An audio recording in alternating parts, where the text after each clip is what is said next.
everyone, and welcome back to Anne's Family Recipe. So sometimes on a busy weeknight, speed is the name of the game. I have two really tasty 15-minute dinner ideas for you today. If you're new here, welcome, and don't forget to subscribe to my channel. That way you'll be notified anytime I have a new video. Also, give this video a thumbs up if you like the idea of a quick and easy weeknight dinner. Start the clock, let's get cooking.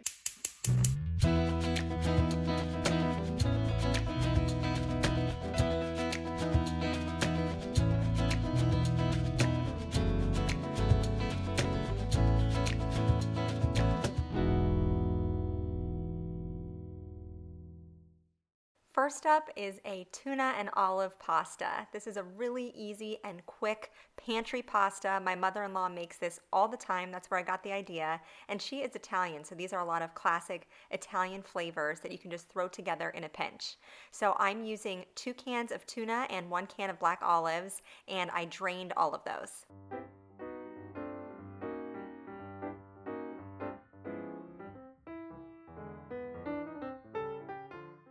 I'm using this giant corkscrew pasta that my mother-in-law gave to me. Her sister found something similar to this at Home Goods, I think, or TJ Maxx, and so my mother-in-law ordered some online because it was incredible quality, had great flavor, and it's just a fun shape too. Fusiglione means big fusilli, so it's just these giant corkscrew pasta. My kids really enjoyed these too. I boiled these in salted water according to the package directions, and while those cooked, I prepared the tuna mixture. So I started with the zest of 1 lemon, and I also used the juice of 2 lemons. My husband thought it was a little overly lemony, but I loved it. So it's totally up to you if you just want to maybe start with 1 and then you can add more juice if you'd like to. I also peeled 3 cloves of garlic, which I eventually minced using my garlic press.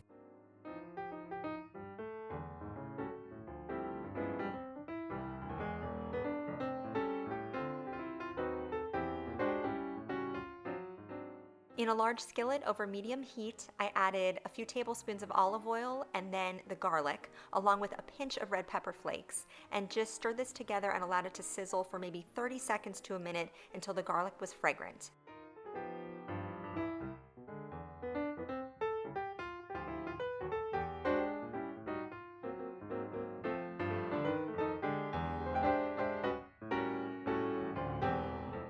To that, I added in my 2 cans of drained tuna, and I used a fork to sort of separate the meat as it went into the skillet.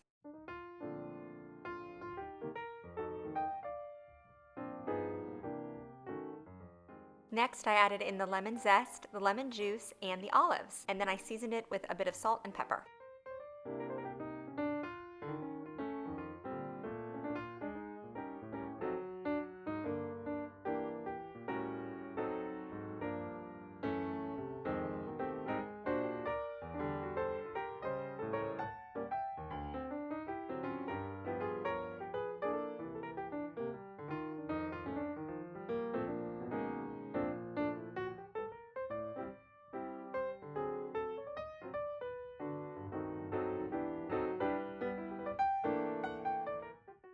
By the time the tuna sauce was ready, the pasta had finished cooking. So I just used a slotted spoon to transfer the cooked noodles into the tuna. And it's okay if you get a little bit of the cooking liquid into your tuna mixture because it will help create a nice sauce. And in fact, if you want to ladle in a little bit extra at the end, you can.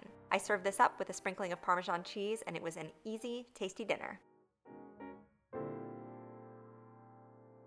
Secondly, today is egg roll in a bowl, and I'm sure many of you have seen this before, but if you have not, let me introduce you to this delicious concept. It's basically the filling of an egg roll in a bowl.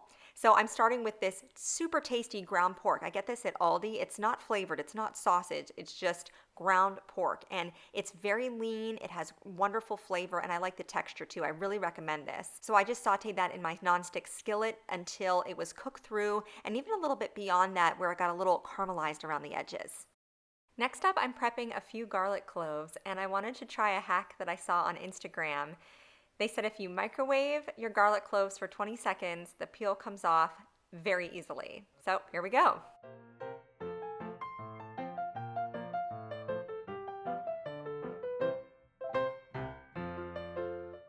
These were quite hot when they came out of the microwave, so it was a little bit difficult to do this quickly with one hand, but you can see the skin comes right off of the clove of garlic, which is awesome. However, when you're microwaving them, you're actually starting to cook the garlic, so it changed the texture and they were very soft, which made it more difficult to chop. I couldn't put it through my garlic press to mince them because they were too soft. It kind of just turned to mush, and it did make it a little bit harder to cut up. It wasn't impossible, but I didn't think it was worth it to do the microwave trick, but it does work. Next, I added in about half a teaspoon of dried ginger. This is completely to taste. My daughter is pretty sensitive to the flavor of ginger, so I didn't want to add too much, but it is a nice flavor in the background here. And then I drizzled in about a quarter cup of soy sauce and stirred it together. For the vegetables, you use 1 bag of pre-shredded coleslaw. So this will include your cabbage and some carrots, and you stir that in until it's wilted down. It couldn't be easier. This next ingredient is optional, but I like a little tang whenever I'm cooking with cabbage. So I added in just a splash of rice wine vinegar and stirred that in. And then at the very end, I sprinkled on some chopped up green onions on top for a garnish. So that's the recipe for egg roll in a bowl, but I went a step further and also made some very simple fried rice on the side. So I was simultaneously cooking this as I made the egg roll in a bowl. I used instant rice, so once the water's to a boil, you pop the rice in and it only takes 5 minutes until it's done. And then I got a large nonstick skillet hot, added in a tablespoon of butter, a tablespoon of olive oil, and then sauteed 1 whole diced onion. Once that had softened and started to brown a little bit around the edges, I added in my rice and sauteed it for a couple of minutes in this mixture. And then it started to get a little bit crispy on the bottom. You can sort of let it sit and then toss it around and then let it sit again in the oil so it crisps up ever so slightly. And for seasoning, I added in a couple of tablespoons of soy sauce. This is completely to taste. You can add more or less as you choose. And then for vegetables, I just added in a bag of frozen mixed veggies. So this was peas, carrots, corn, and green beans. And you could even add in a scrambled egg here too. You could push the rice aside and scramble an egg or two in the skillet and then incorporate that. But since I already had the protein from the pork, I didn't do that this evening. And again here, I just garnished it with some green onions. These dishes were pretty much done at the same time. It only took about 15 minutes and it tasted amazing. Don't forget to subscribe to my channel. You can follow me over on Instagram at Ann's Family Recipe and give this video a thumbs up if you liked my 15-minute meal ideas here today. Thank you so much for joining me here in my kitchen, and I'll see you again soon.